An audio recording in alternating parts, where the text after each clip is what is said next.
1, 2.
1, 2, 3, 4, 5, 6.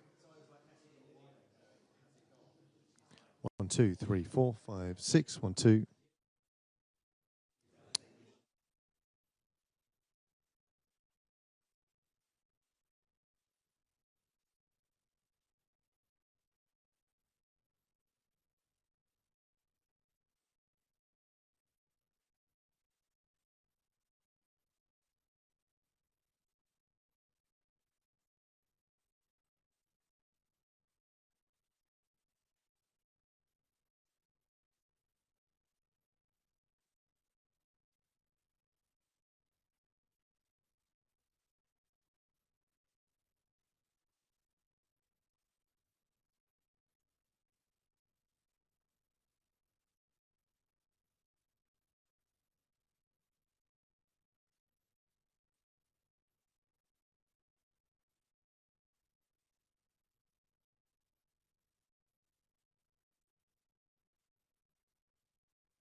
Well, good morning, everyone.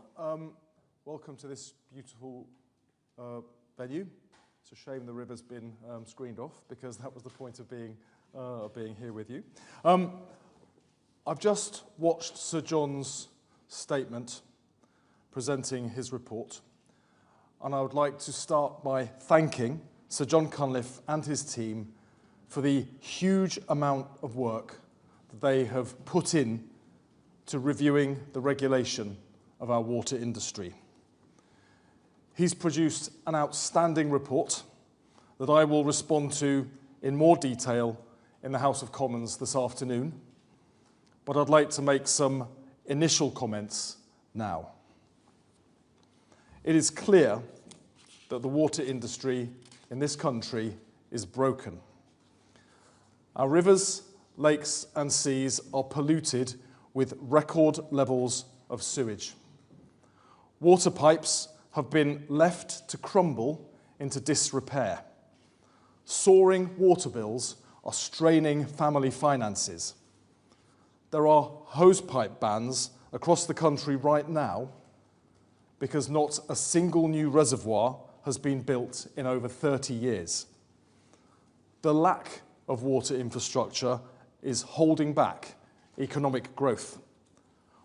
Water companies have been allowed to profit at the expense of the British people when they should have been investing to fix our broken water pipes. A broken regulatory system let them get away with this, failing customers, investors, and the environment. The public expressed their fury in the last year's general election, and they voted for change. That change will now come. In just 1 year, this government has put in place the building blocks to clean up our rivers, lakes, and seas.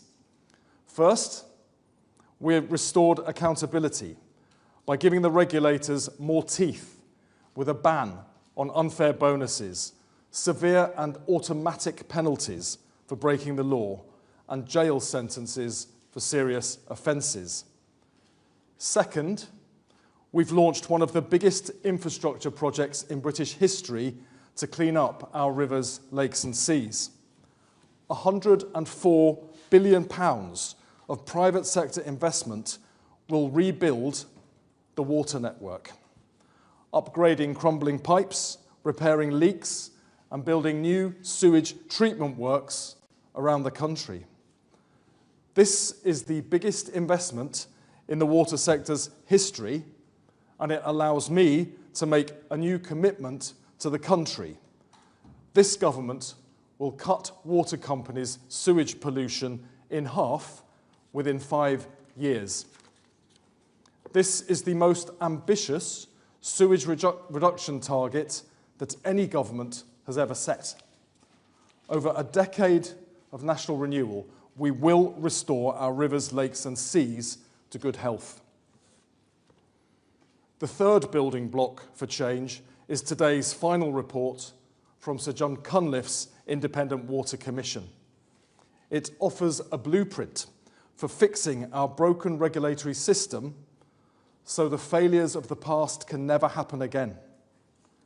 I agree with Sir John that water regulation has been too weak and too ineffective. Having 4 separate regulators with overlapping and conflicting remits has created a merry-go-round that has failed customers and the environment. Ofwat has failed to protect customers from water companies' mismanagement of their hard-earned money. So today, I can announce that the Labour government will abolish Ofwat. In the biggest overhaul of water regulation in a generation, we will bring water functions from 4 different regulators into one. A single, powerful regulator responsible for the entire water sector. There are 4 further recommendations that the government can accept immediately, and I will outline those in Parliament this afternoon. The new regulator will stand firmly on the side of customers, investors, and the environment, and it will prevent the abuses of the past. For customers, it will oversee investment and maintenance, so hard-working British families are never again hit by the shocking bill hikes we saw last year, as customers were left to pay the price of 14 years of failure by the previous government. For investors, it will end the tangle of ineffective regulation and provide the clarity and direction required for a strong partnership between government, the sector and investors to attract billions of pounds of new funding. For the environment, it will cut all forms of pollution to clean up our rivers, lakes and seas for good. We will legislate to set up the new regulator, and I will provide more details of this in Parliament later today. Ofwat will remain in place during the transition to the new regulator, and I will ensure they provide the right leadership to oversee the current price review process and investment plan during that time. This Labour government was elected to clean up water pollution and stop unaffordable bill increases. We now have all the building blocks in place to make that happen. This is our chance to make sure our children and their children can create the same wonderful memories we remember from our own childhoods. Splashing about in the waves on a beach, rowing along a river without having to worry about toxic sewage pollution. Today marks the start of a water revolution. We are establishing a new partnership where water companies, investors, communities and the government will work together to clean up our rivers, lakes and seas for good. Thank you very much.